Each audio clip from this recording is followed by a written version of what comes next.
એકાદશીને માધવ તિથિ અથવા હરિવાસર કહેવામાં આવે છે। આ દિવસ ભૌતિક કાર્યો ઘટાડીને ભગવાન શ્રી કૃષ્ણની ભક્તિમાં વધુ સમય પસાર કરવા માટે છે। ચૈત્ર માસના શુક્લ પક્ષની એકાદશીને કામદા એકાદશી કહેવામાં આવે છે। વરાહ પુરાણમાં કામદા એકાદશીની બહુ સુંદર કથા છે। પ્રાચીન કાળમાં ભોગીપુર નામનું એક સુંદર નગર હતું, જ્યાં પુંડરીક નામનો રાજા રાજ્ય કરતો હતો। આ નગરમાં લલિત અને લલિતા નામનું એક અત્યંત પ્રેમી ગંધર્વ યુગલ રહેતું હતું।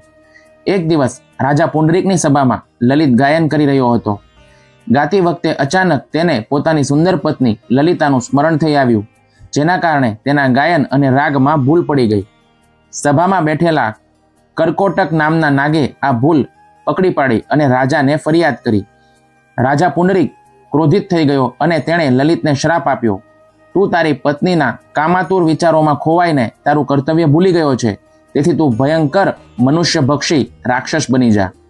શ્રાપને કારણે લલિત તરત જ એક વિકરાળ રાક્ષસ બની ગયો।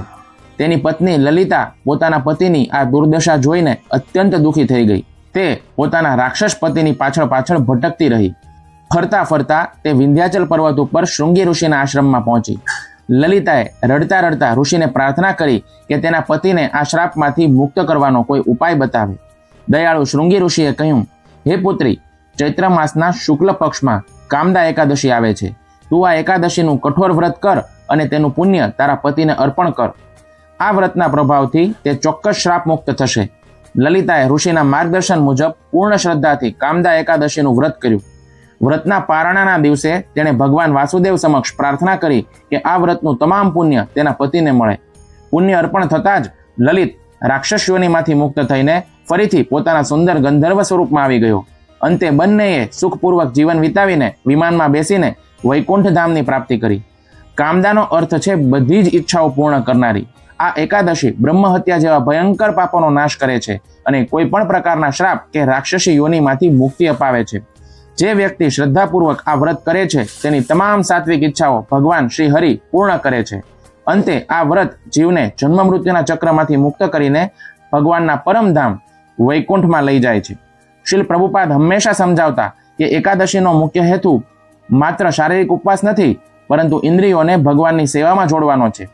લલિત ગંધર્વનું ઉદાહરણ દર્શાવે છે કે જ્યારે વ્યક્તિ પોતાની ફરજ ભૂલીને માત્ર ઇન્દ્રિય તૃપ્તિમાં ખોવાઈ જાય છે, ત્યારે તેનું પતન થાય છે અને તે રાક્ષસી વૃત્તિઓ તરફ ધકેલાય છે। જ્યારે આપણે ભગવાન સમક્ષ કોઈ સેવા કે કીર્તન કરતા હોઈએ ત્યારે આપણું સંપૂર્ણ ધ્યાન તેમાં હોવું જોઈએ। ભૌતિક વિચારોમાં ભક્તિમાં વિક્ષેપ પડે છે। એકાદશીનું વ્રત એટલું શક્તિશાળી છે કે તે કોઈ બીજાને પુણ્ય આપીને તેનો ઉદ્ધાર કરી શકે છે। એકાદશી માત્ર ભૌતિક ઈચ્છાઓ પૂરી કરવા માટે નથી। શ્રીલ પ્રભુપાદના મતે આ દિવસે વધુમાં વધુ હરે કૃષ્ણ મહામંત્રનો જપ કરવો જોઈએ, શ્રીમદ ભાગવતમ વાંચવું જોઈએ અને શુદ્ધ કૃષ્ણ ભક્તિની જ માંગણી કરવી જોઈએ। એકાદશીનો મુખ્ય ઉદ્દેશ શરીરની જરૂરિયાતોને ઘટાડીને આત્માના ખોરાક એટલે કે કૃષ્ણ ભક્તિમાં વૃદ્ધિ કરવાનો છે। એકાદશીના દિવસે અન્ન અને કઠોળ ખાવાનો સંપૂર્ણ નિષેધ છે, કારણ કે શાસ્ત્રો અનુસાર આ દિવસે તમામ પાપો અનાજ અને કઠોળમાં આશ્રય લે છે। જો નિર્જળા ઉપવાસ કરવો શક્ય ન હોય તો ભગવાનને ભોગ લગાવીને ફળાહાર લઈ શકાય। શ્રીલ પ્રભુપાદે એકાદશીને હરિવાસર કહ્યો છે, એટલે કે ભગવાન હરિ માટે અનામત રાખેલો દિવસ। સામાન્ય દિવસોમાં તમે 16 માળા કરતા હોવ તો એકાદશીમાં 25 કે 64 માળા કરવાનો પ્રયાસ કરવો જોઈએ। શ્રીમદ ભગવદ્ ગીતા અને શ્રીમદ ભાગવતમનું વધુમાં વધુ વાંચન કરવું જોઈએ। નિંદા, રાજકારણ કે ગ્રામ્ય કથાઓ ને ટાળીને સમય માત્ર કૃષ્ણ કથા અને કીર્તનમાં વિતાવવો જોઈએ। ભગવાનના નામોનું સંકીર્તન કરવું।